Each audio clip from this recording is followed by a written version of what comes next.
She dies in a murder, but the next second, she suddenly opens her eyes and finds herself back 1 year earlier. Even stranger, a death countdown appears on her wrist. She walks into the bridal shop again to choose a wedding dress, but everything feels like a dream.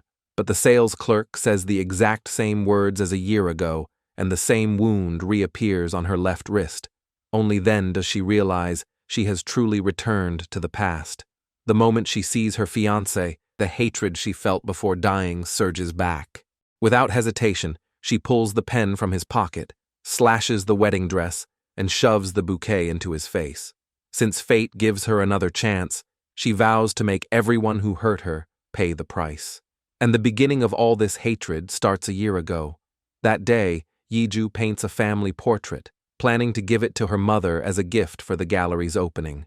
She looks at her handsome husband, Se-hyuk, and feels marrying him is the greatest happiness of her life. But that illusion of happiness soon shatters. Her mother-in-law suddenly calls to say she will bring friends over for dinner in an hour. Yi-ju tries to ask her sister-in-law for help, but gets coldly rejected. She rushes to clean the house and cook, even cutting her finger along the way. Instead of showing gratitude, her mother-in-law complains that the food is disgusting. Yi-ju doesn't defend herself. She simply hands over a bank card, begging for forgiveness.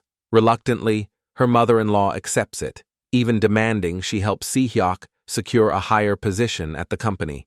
Yi-ju tries calling her husband for advice, but he never answers. In truth, Se-hyuk is at the gallery with her younger sister Yura, his eyes full of affection. In front of the reporter, Yi-ju's father refuses to acknowledge Se-hyuk as his son-in-law. Just then, Yi-ju arrives and proudly admits Se-hyuk is her husband, forcing Han to pat his shoulder as a sign of approval. Later, Yi-ju happily gives her mother the painting. But Yura accuses her of being ambitious, using the gift to win the favor of rich madams. Even Lee harshly says Yi-ju is no longer their family when she gets married off. Just then, several madams notice Yi-ju's painting and praise her skill. Lee has no choice but to hang the painting in the gallery. Soon after, Yura's fiancé Do-guk arrives. He says bluntly, no matter how realistic the painting looks, it's still not real. At this awkward moment, Yura walks over. She pretends to be close to Yi-ju, then mocks her, saying that if Yi-ju hadn't confessed first, Se-hyuk would never have married her. She even takes Se-hyuk's arm and declares they look better together.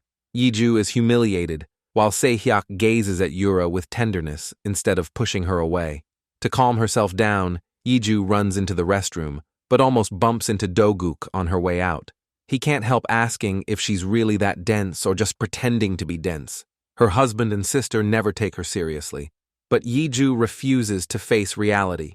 She just wants to please everyone and live peacefully. Still, watching Se-hyuk and Yura talk so intimately pierces her heart all over again. Soon after, the gallery's auction begins. Suddenly, a rich madam walks straight up to Lee and slaps her across the face, accusing her of selling fake paintings. Moments later, the police arrive, ready to arrest Lee for fraud. In a panic, her assistant urges her to shift all the blame onto Yi-ju. Before Yi-ju can react, the assistant announces publicly that all the forgeries were painted by Yi-ju and claims that the evidence is in her car. Only then does Yi-ju realize she has been trapped from the start. Once the truth comes out, she will be the scapegoat. Terrified, she rushes to find Se-hyuk for help, only to see him confessing his love to Yura. Yura pretends to be innocent while accusing Yi-ju of ruining the family's reputation. Feeling guilty, Se-hyuk promises to divorce Yi-ju soon and marry Yura instead. But unexpectedly, Yura mocks the couple, saying they don't know their place and always desire the things they can't have. Yi-ju overhears everything and furiously demands to know why Se-hyuk is treating her like this. He says nothing, only hands her the divorce papers.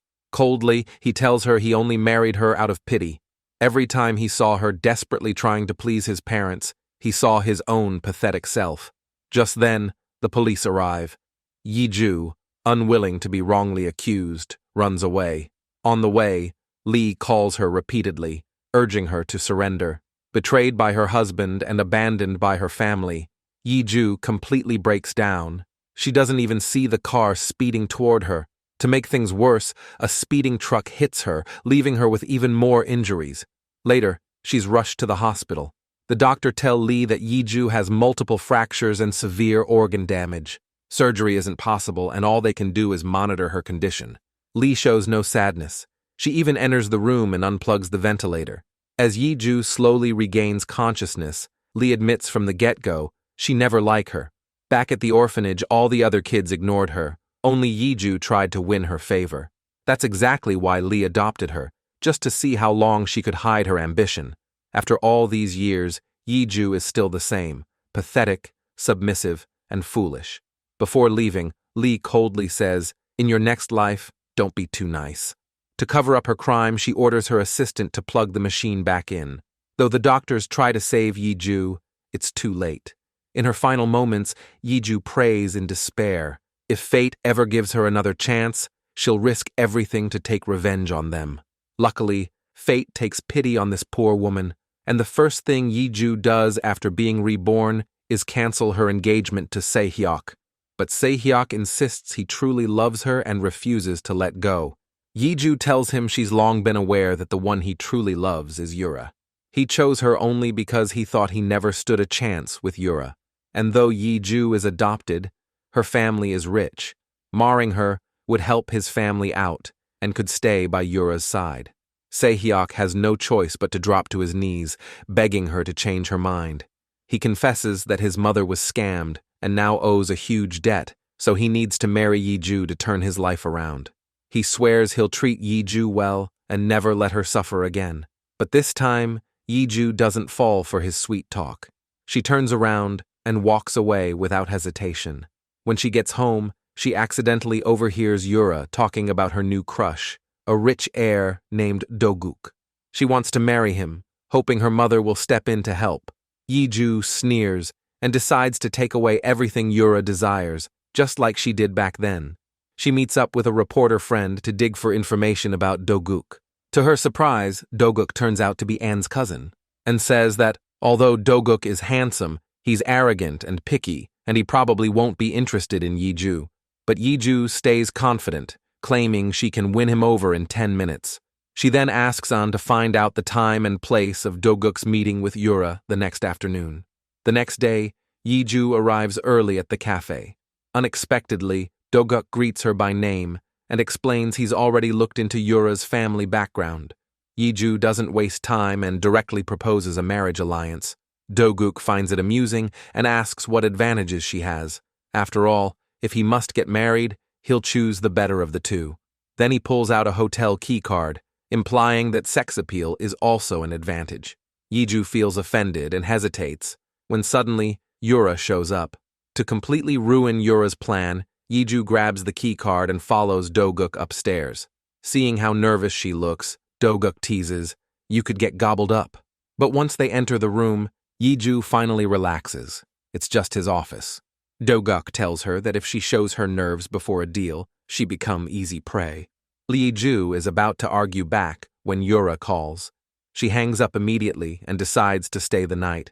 Doguk flirts again, saying, "When a man and a woman share a room, something should happen. After all, a peaceful relationship is a key part of a successful marriage." Yiju meets his gaze without fear, replying that he's not her type, but she doesn't mind being seduced. Doguk, intrigued by her boldness, lets her continue. Yiju says she knows Doguk will receive his grandma's investment once he gets married, which will help his company go public. She offers to give him insider information on his competitors in exchange for cooperation. Doguk asks why she chooses him. Yiju replies sincerely, "You seem to have the eye to recognize my value, and you're not so bad looking either." She then lays out her terms: separate finances after marriage, no physical contact, and no interference in each other's private lives. Doguk finds this daring woman increasingly fascinating.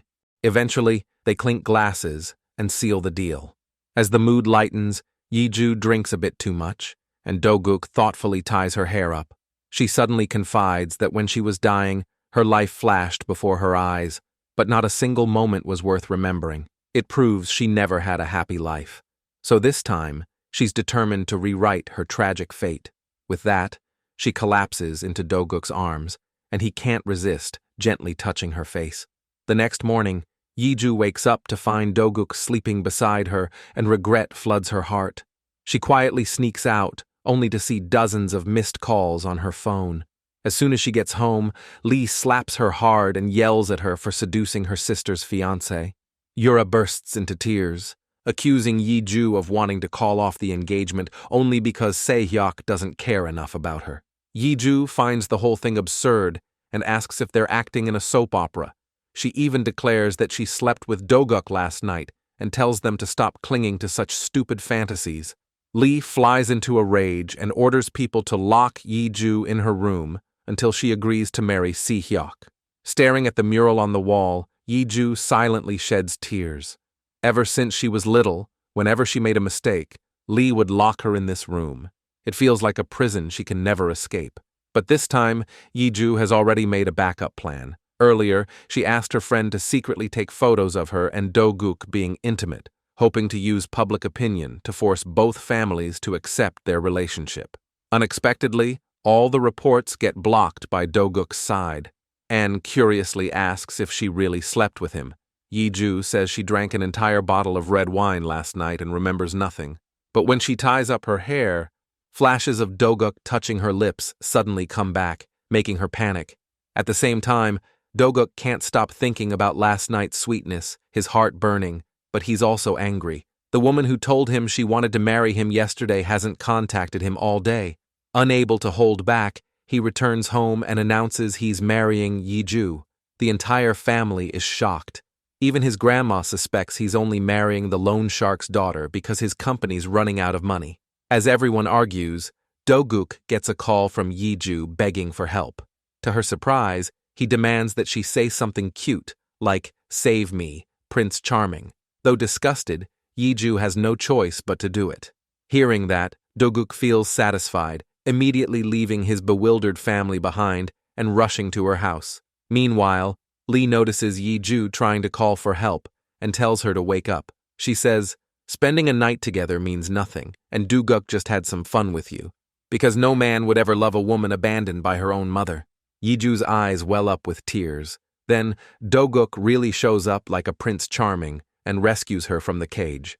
Later, Do-guk visits Yi-ju's father, asking for permission to marry Yi-ju. He adds that he already turned down Yura, but she still keeps calling him, making him feel uncomfortable. Lee's face turns pale with fury, while Han, thinking of the company's interests, agrees on the spot. Before leaving, Yi-ju asks Lee to return her phone. Seeing how badly she's treated, Do-guk warns Lee that from now on, he'll protect Yi-ju himself. That night, the two dine at a fancy restaurant, but Yi-ju can't eat any of it. She's used to only eating sealed food from convenience stores, so Do-guk takes her to a park and buys her a bag full of snacks. Thinking of her cruel family, Yi-ju bursts into tears and confides that someone once spiked her food. Since that day, she's grown paranoid, unable to trust anyone. All she wants now is revenge on those who made her this way. Do-guk tells her that if revenge is truly her reason for marrying, then he'll help her.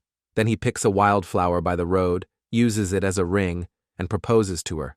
Yi-ju panics, saying she isn't ready, and kisses him instead. Later, she realizes she misunderstood his intention and hurriedly apologizes, but Do-guk says that's not nearly enough and kisses her passionately again. The next day, Yi-ju finds their kissing photos on the news headlines. She recalls Do-guk telling her to stay beautiful last night and realizes everything was part of his plan. Meanwhile, Yura, furious after seeing the headlines, urges her mother to stand up for her. Lee tells her husband that Do-guk's family actually disapproves of the marriage. It's something Yi-ju and Do-guk decided on their own. Right then, Yi-ju comes home and denies it on the spot. She declares that she and Do-guk will hold a grand wedding and invite both families to attend. Seeing this, Lee makes things difficult, saying both families must meet before her wedding takes place. Yi-ju stays calm and firmly agrees. Later, she visits Do-guk's house and finds him in the kitchen, carefully cooking abalone risotto for her. Yi-ju asks why he's doing all this. Do-guk confesses he likes to, but what he really means is cooking. Yi-ju is speechless and then asks him why he decided to make their relationship public. Duguk explains that he did it because he was afraid she would change her mind. He then takes out a prenuptial agreement containing all the terms they previously discussed. Yeju glances at the countdown on her wrist and decides to set the contract duration to 1 year. She adds that both families must attend and bless the wedding. Duguk agrees immediately and signs his name. From that moment, they officially become business partners. Duguk suggests they need a secret base to discuss their strategy and chooses this place. He asks her to move in, while he himself will go home. Then, without giving her a chance to refuse, he drags Yeju around the house for a tour. As she looks at the cozy bedroom and the neatly arranged clothes in the wardrobe, Yeju feels, for the first time, what it's like to be truly cherished. The next day, Yura runs into Doguk's sister while shopping. She takes the opportunity to badmouth Yeju, saying she has mental issues and has always schemed to defeat her and even stole the man she loved. Duguk's sister scoffs, mocking Yura for gossiping, and says she'll find out for herself what kind of person Yeju really is. Meanwhile, Yeju is about to leave home when Si-hyuk's mother stops her. The woman kneels, begging Yeju not to call off the engagement. Yeju tries to ignore her, but the woman deliberately starts a fight and then collapses dramatically, playing the victim. Just then, Si-hyuk's sister arrives and accuses Yeju of breaking off the engagement only to switch over to a rich guy. Faced with the crowd's accusations, Yeju breaks down, and the whole thing is secretly filmed by an assistant. It turns out the setup was all orchestrated by Lee. Back home, Yeju looks at the countdown on her wrist and realizes there's no turning back. Determined not to repeat the same fate, she starts reviewing everything that happened the day she died. Lee's art gallery becomes her main target of suspicion. The warehouse is filled with Yeju's replica paintings, and Lee may have secretly taken some to sell. So Yeju demands to take her own works back. Lee gets nervous and quickly changes the subject, urging her to convince her grandpa to approve the marriage first. Coincidentally, Yeju already plans to visit her grandpa, because before her death, he called her personally to ask for forgiveness. She's desperate to find out what really happened, but when she arrives at the nursing home, her grandpa refuses to open the door to see her.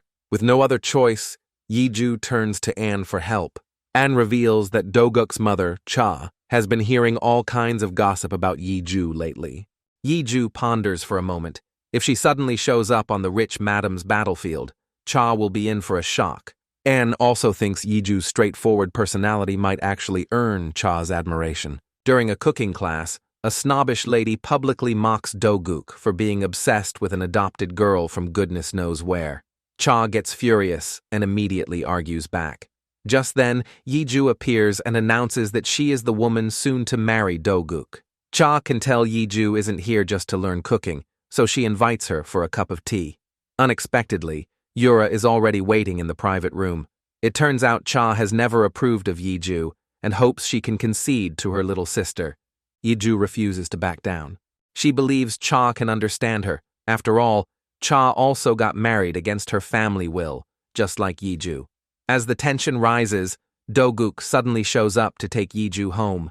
Before leaving, Yeju admits she broke off her engagement because she was betrayed by a scumbag.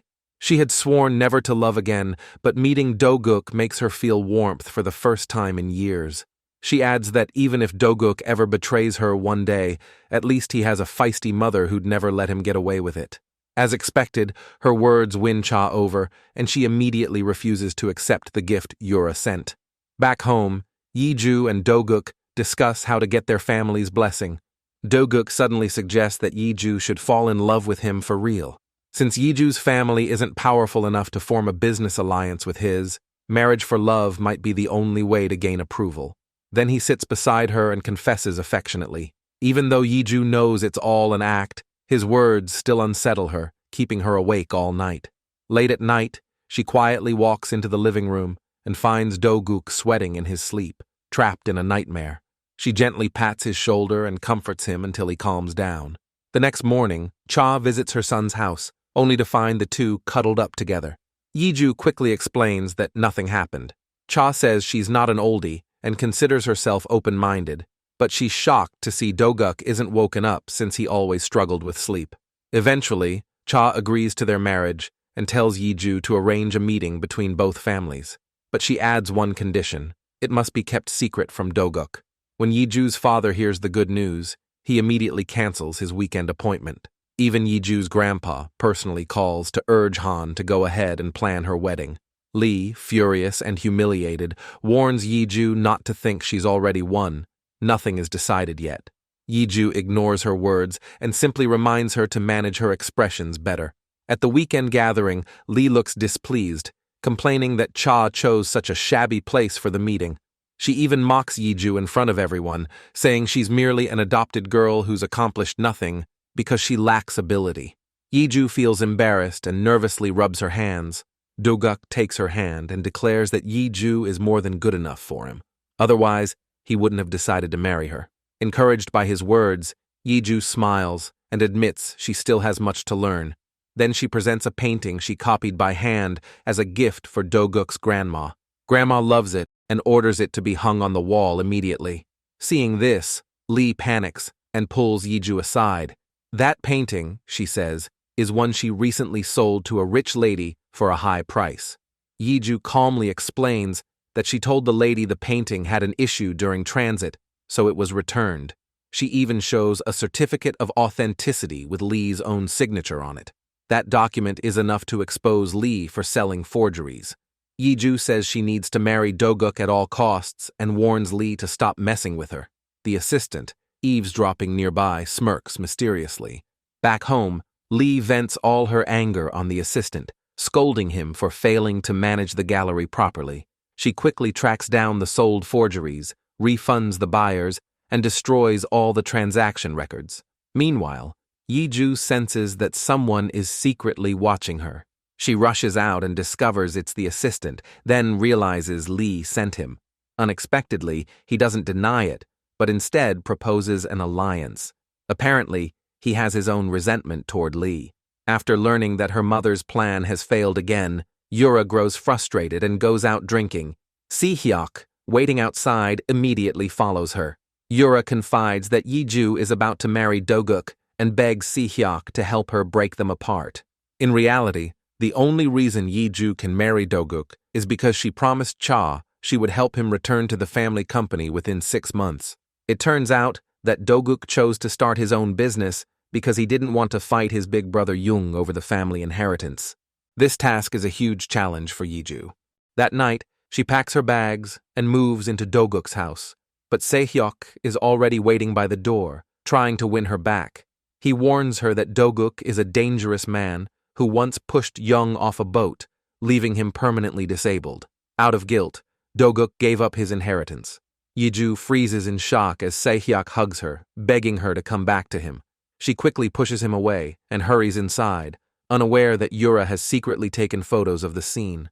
Later, Yiju questions her friend about the accident and tells her Jung insisted Doguk was the one who pushed him, and witnesses gave similar testimonies. As Yiju ponders this, Jung suddenly calls and asks to meet. Ever since Doguk announced his marriage, Jung has grown anxious, fearing Doguk might once again compete with him for the inheritance. So he confronts Yiju directly, asking if she has an ulterior motive for getting close to Doguk. Yiju, confused, tries to explain, but Doguk arrives and interrupts. Jung sneers and provokes him, saying Doguk should kill him now, otherwise he'll say something even worse. Furious, Doguk shoves Jung to the ground and screams in fury. Yura happens to witness the whole scene and a wicked idea forming in her mind. To get back at Yiju, Yura convinces her mother to arrange a blind date between herself and Jung. Meanwhile, Doguk wants to know if Yiju met with Jung to learn about his past. Yiju hurriedly explains that's not her intention. She had recently discovered that Doguk suffers from severe panic disorder, and her instincts tell her he could never have hurt Jung. She agreed to meet Jung only to help Doguk overcome his trauma once and for all. Doguk is deeply moved, but he still warns her not to cross the line. Otherwise, he won't be able to hold back his feelings for her. Meanwhile, Yiju's grandpa secretly meets with Doguk's grandma. 30 years ago, the two of them fell out over a loan sharking dispute. He once stole 2 billion won from her. Now he returns every penny and only asks her to approve Yiju and Doguk's marriage. The old chairman says he has always felt guilty toward Yiju and just wants to fulfill her wish while he still can. This makes Do-guk's grandma curious about what kind of person Yiju really is. She takes Yiju to see a fortune teller, hoping to understand why her grandpa cares for her so deeply. After a brief silence, the fortune teller recalls something from 25 years ago. Back then, a pregnant woman, crushed by debt, ended her life. Overwhelmed with guilt, the old chairman returned the interest to her husband. The man struck him in rage, accusing him of killing his wife and unborn child. After the funeral, the chairman visited the fortune teller to ask how he could do to help eliminate the bad karma. The fortune teller told him to adopt a homeless little girl and raise her well. Only then could the bad karma turn into good fortune.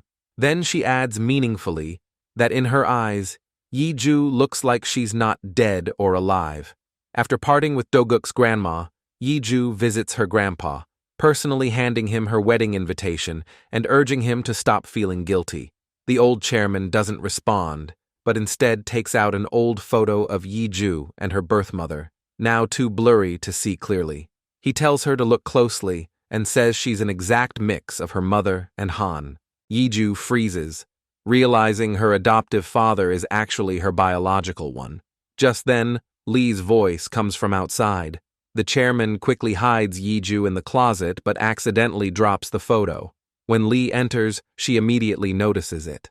The chairman blocks her way and announces he will call a shareholders meeting to transfer all company shares to Yura. Lee is thrilled, but warns him not to reveal that Yiju is the true heir of his family. Yiju overhears everything, utterly stunned.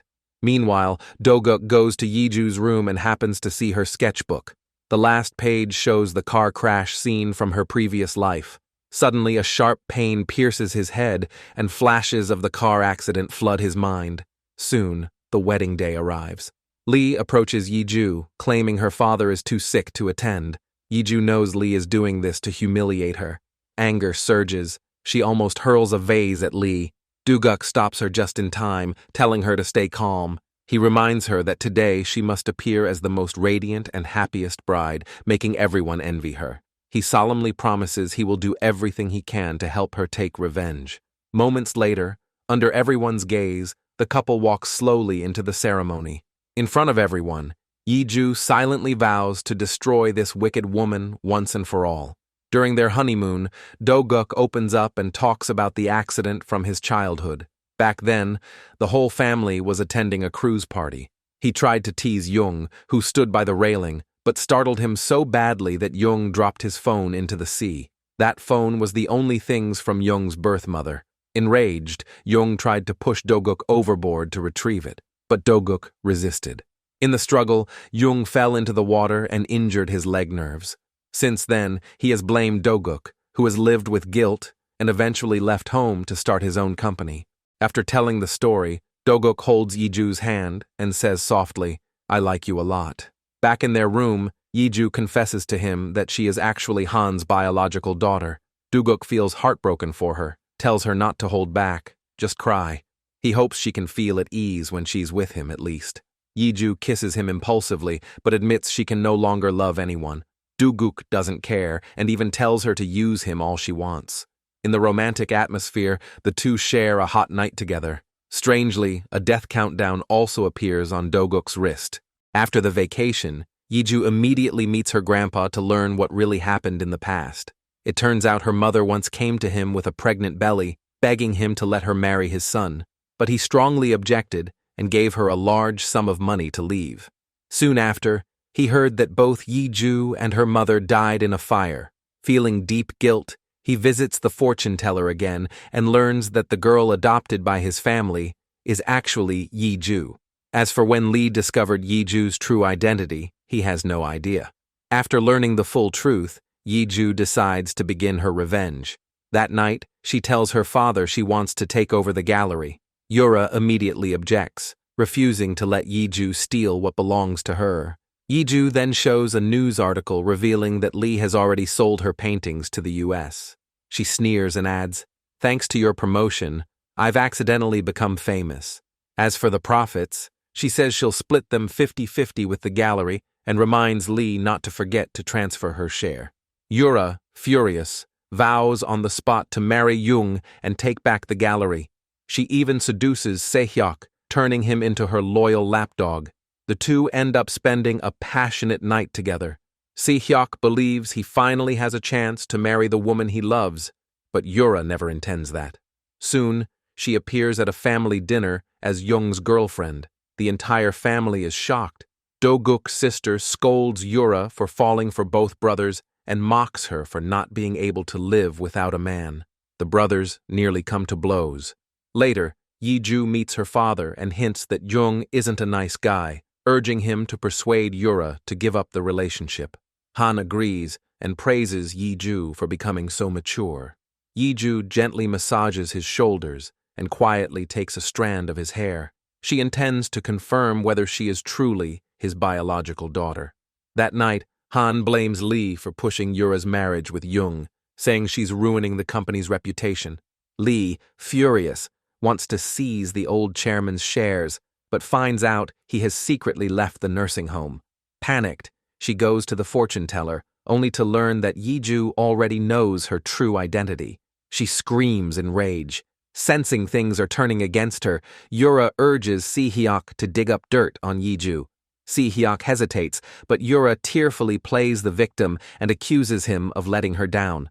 Reluctantly, Sehyok sneaks into Yi-ju's house and accidentally discovers the fake marriage contract. The next day, Yi-ju and Do-guk visit Grandma in high spirits, only to find the family looking grim. Cha takes out the contract and demands an explanation. Jung cuts in, claiming Do-guk faked the marriage to win Grandma's trust and secure investment. Grandma faints from anger and is rushed back to her room. Do-guk quickly explains to his father that he and Yi-ju have truly begun to fall in love, but Jung mocks him, saying their plan has completely failed. Their argument wakes Grandma, who sadly admits both grandsons are at fault and grieves that they've turned against each other. Yura decides to press her advantage and orders Sehyok's sister to spread rumors about Yi-ju's messy private life.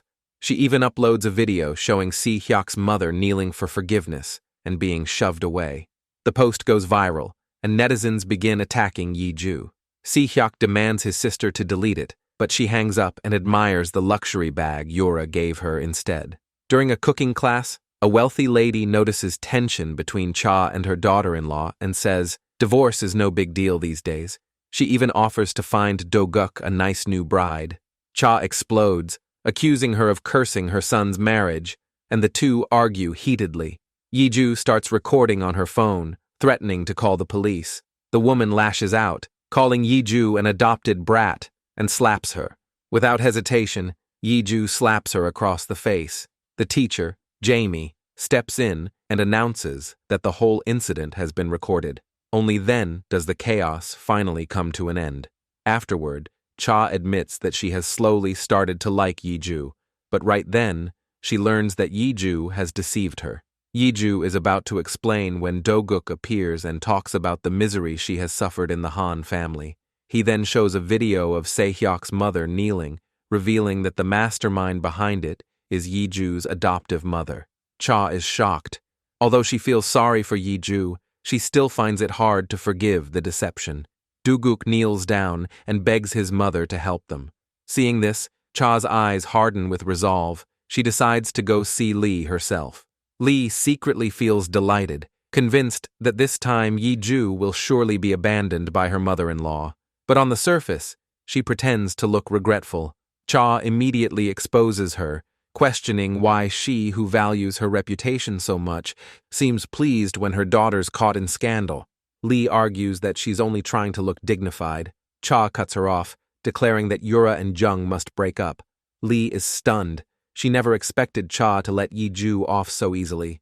Cha explains that while she's angry, she doesn't want to grant the wishes of those who want the couple to split apart. Hearing this, Jung grows annoyed but quickly comes up with a new plan. At the family dinner, he once again mentions how Do-guk pushed him into the sea 20 years ago. Do-guk can't take it anymore. He pulls out his phone, saying it contains footage tourists accidentally recorded of the accident that day. He once wanted to make it public, but Cha stopped him to protect her stepson.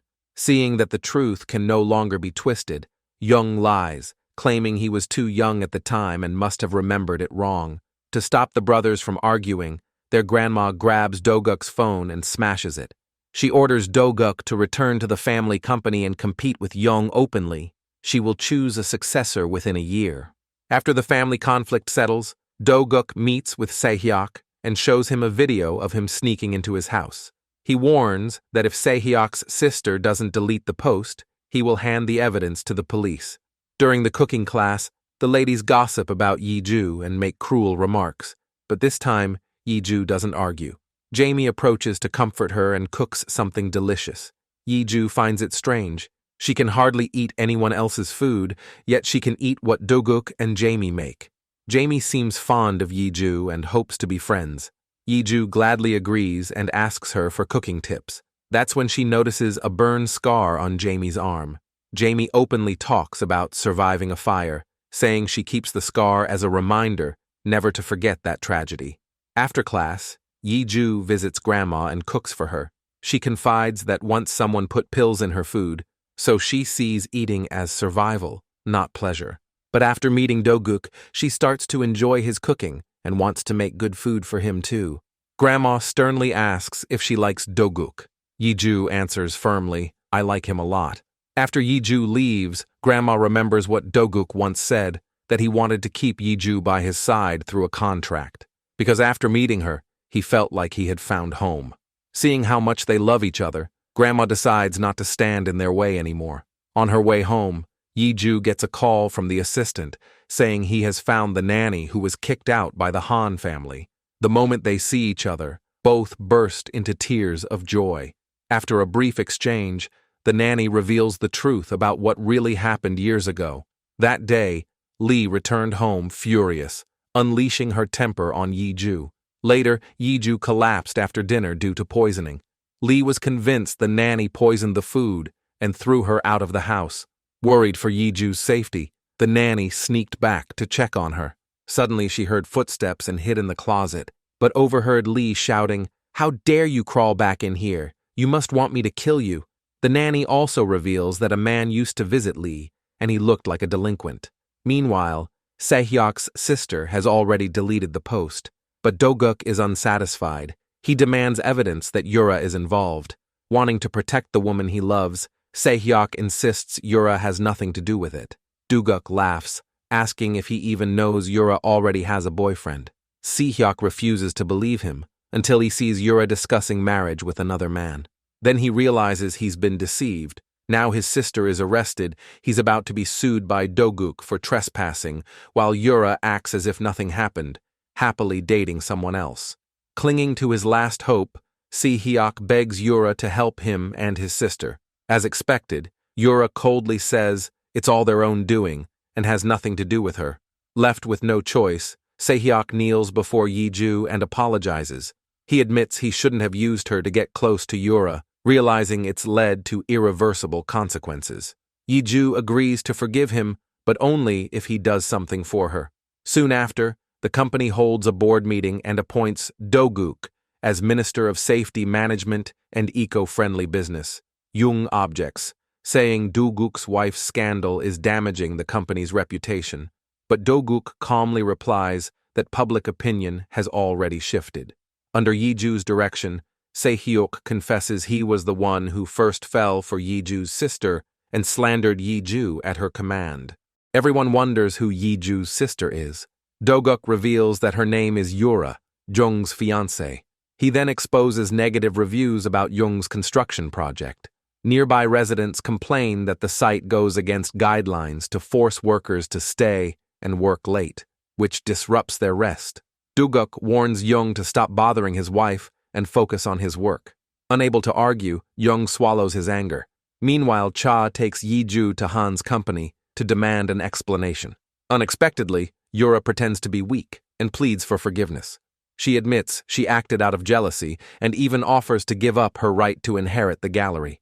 Lee also stands up and apologizes sincerely, but then deliberately mentions that Yi-ju failed to help her father secure a partnership between the two companies.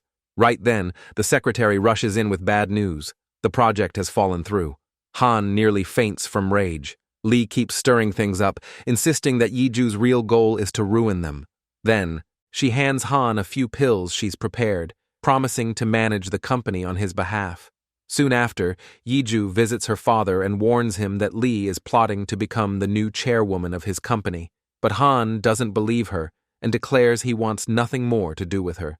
Tears well up in Yiju's eyes. She presents a DNA test, claiming she's his biological daughter. Han furiously accuses her of forging the document and crossing the line. Yiju yells that Lee is the mastermind behind everything. She shows him the pills he takes daily, revealing they're harmful to his health. She accuses Lee of setting her mother's house on fire and now coveting the company's assets. Han hesitates for a moment. He quietly looks at Yiju and realizes she really does look like his first love. Before leaving, Yiju pulls a strand of her hair and tells her father to find out himself. Meanwhile, Lee begins restructuring the company and puts Yura in charge of the gallery. They even appear on a TV news interview to build a positive image. Lee tells her daughter that from today on, no one will ever dare look down on them again. But she has no idea her good days are numbered. Duguk asks the assistant about the arson case and learns that the culprit, Dong, is still in prison. So he pays the settlement money, allowing Dong to be released early.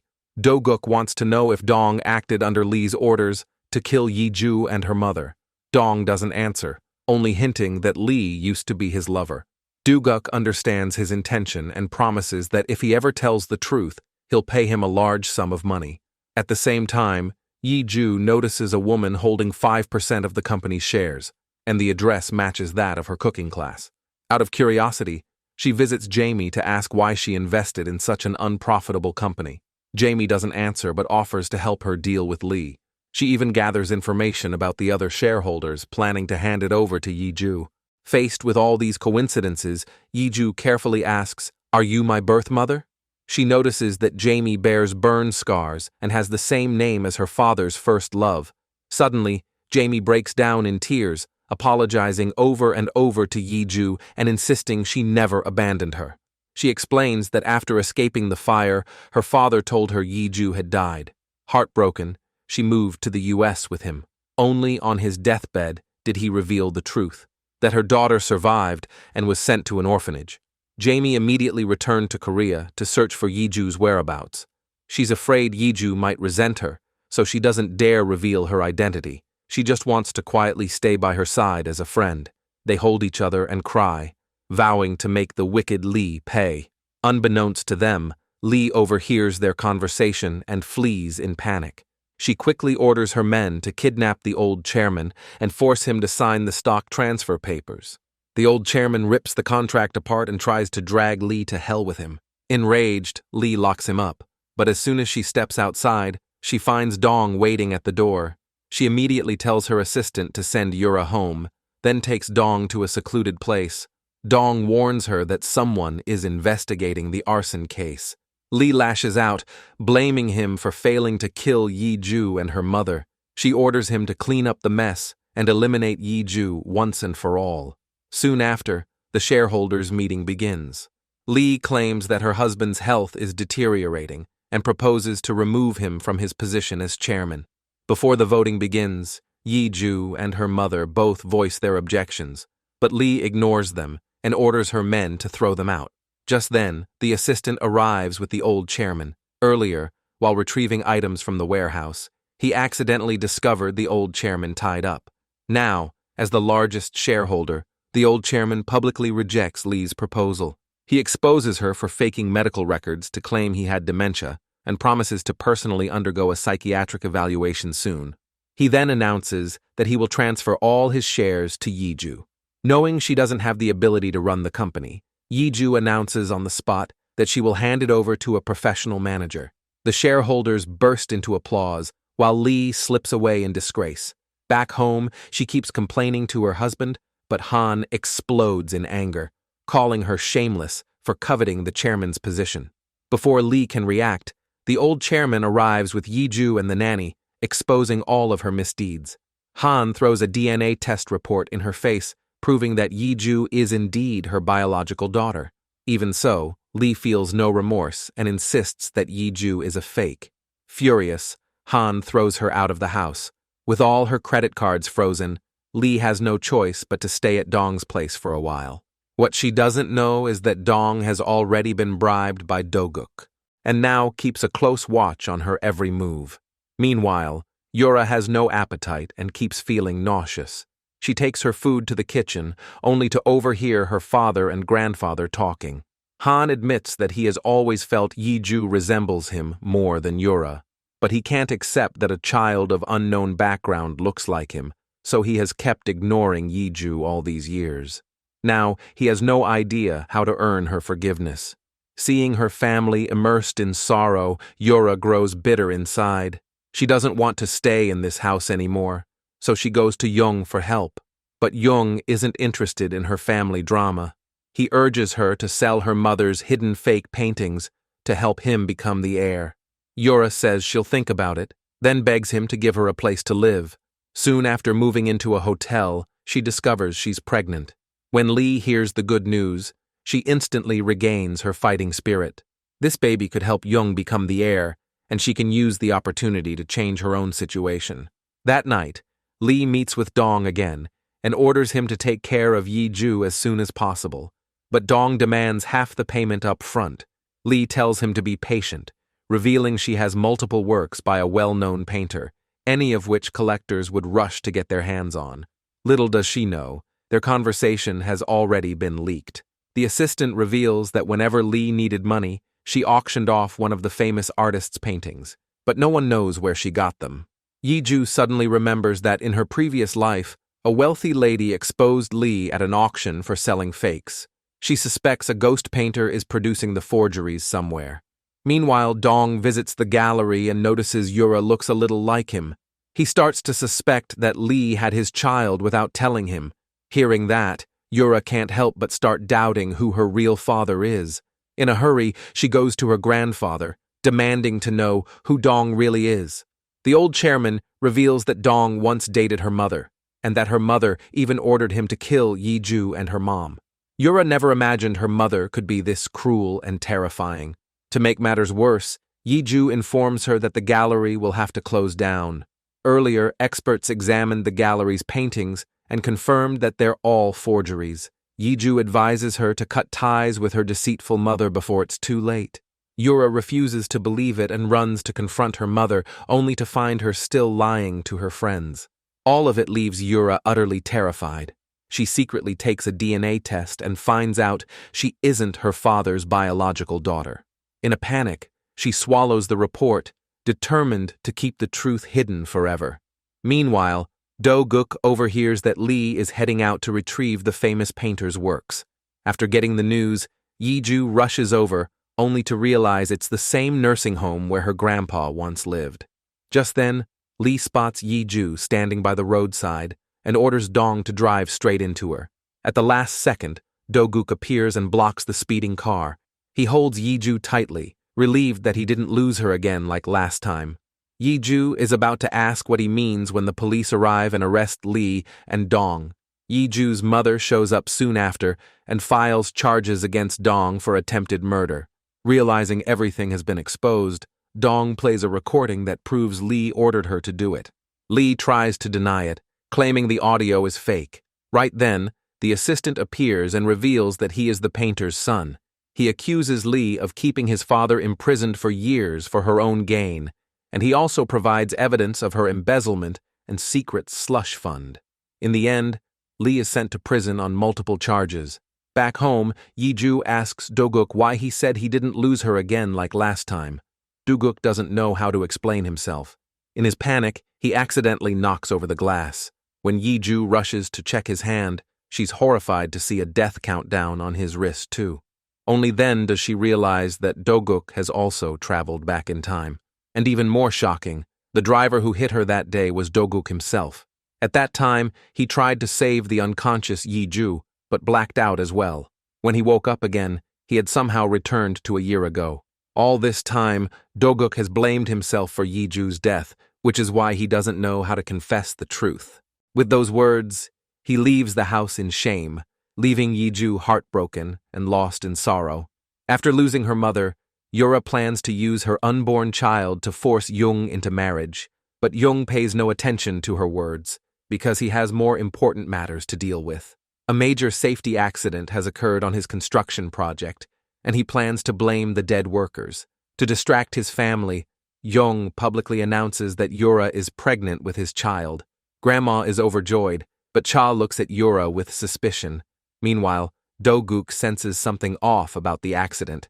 Sure enough, a group of thugs surrounds the funeral, refusing to let anyone see the deceased's family. To uncover the truth, Do-guk asks his sister to secretly bring the victim's wife out, and she tells him the company blamed everything on her late husband. Later, Do-guk persuades Jung's secretary to hand over documents related to the accident. He then tells his father and grandma everything that happened and presents the evidence of Jung's embezzlement. Deeply disappointed, Grandma holds a press conference, admitting that the construction site's lack of safety measures led to the workers' accidental death. She apologizes to the public and appoints Do-guk to oversee the entire building project. Eventually, the evil Jung is arrested by the police. Yura sees the news and completely breaks down. Her last hope is gone. After everything settles, Do-guk calls Yi-ju and asks her to come to the secret room. There, Yi-ju is stunned to see a painting on the wall, one of her favorite works. Do-guk explains that years ago, while he was abroad, he fell in love with this painting at first sight. He desperately searched for the artist, only to discover it was Yi-ju, but by then, Yi-ju was already married to Se-hyuk, so he could only admire her in silence. Later, when he learned how her family treated her, he willingly gave everything to help her take revenge. Moved by his words, Yi-ju reconciles with him and their love is restored. The next day, they visit the fortune teller together, hoping to learn why they have both traveled back in time. The fortune teller explains that only one of them was supposed to die, but both of them are dead. That's why things get twisted. Do-guk asks if one of them dies, can the other person live? The fortune teller advises him that rather than live in anxiety, he'd follow the will of the heavens. Not long after, Yi-ju suddenly feels nauseous while eating. She rushes to the bathroom and discovers she's pregnant. When Do-guk hears the news, he is overjoyed. Because today is the day the car accident happened in their previous life, they believe it must be a positive sign, but things don't go as they hope. Do-guk's secretary reveals that Jung deliberately injured himself in prison and escaped while being transferred to the hospital. Sensing danger, Do-guk hurries home only to find Yi-ju missing. An hour earlier, Jung had broken into their house and kidnapped her. The secretary checks the security footage and is stunned to see that Jung's leg isn't disabled. He immediately calls the police, asks them to trace the car, and shares its location with Do-guk. Looking at the route, Do-guk realizes Jung is heading to the site of the car accident from their previous life. Meanwhile, Yi-ju regains consciousness and manages to untie herself, then grabs Jung by the neck from behind. Enraged, Jung knocks her out again. Luckily, Do-guk arrives just in time and knocks Jung to the ground without a word. But Jung suddenly stabs him in the stomach while he's off guard. Seeing this, Yi-ju breaks down in tears. To protect the woman he loves, Do-guk forces himself up and beats Jung with all his strength. Suddenly, a truck speeds toward them, but miraculously hits no one. Yi-ju then notices the countdown on her wrist has vanished, meaning they have escaped their destined death. Afterwards, Do-guk falls into a coma from his injuries. Rather than scolding her, Cha gently comforts the panicked Yi-ju. In prison, Jung blames his father for abandoning his mother and ruining his life. He says he had no choice but to pretend to be crippled just to survive. His father shows him a letter, revealing that his mother left because she fell in love with another man. Only then does Jung realize how foolish he has been. Meanwhile, since the baby Yura is carrying isn't Jung's, his family cuts all ties with her. With no other choice, she goes to Se-hyuk and claims the baby is his. Tonight, Se-hyuk is supposed to discuss marriage plans with his mother and new girlfriend, but everything ends in chaos. He can't understand why Yura, who despises him, is carrying his baby. Yura admits she once hoped it might be Jung's, but it turns out to be Se-hyuk's. Looking around the tiny, shabby room, she feels as if she's living in hell. Later, Yura visits her mother in prison, hoping to get some hidden cash. But all of Lee's assets have been frozen.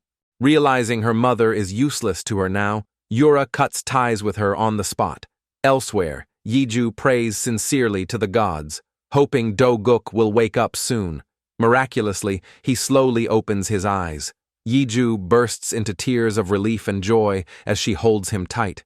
Now, all the evil people have received the punishment they deserve. Do-guk and Yiju live the happy life they longed for and have a lovely little daughter. For them, happiness is found in everyday life, in those fleeting everyday moments.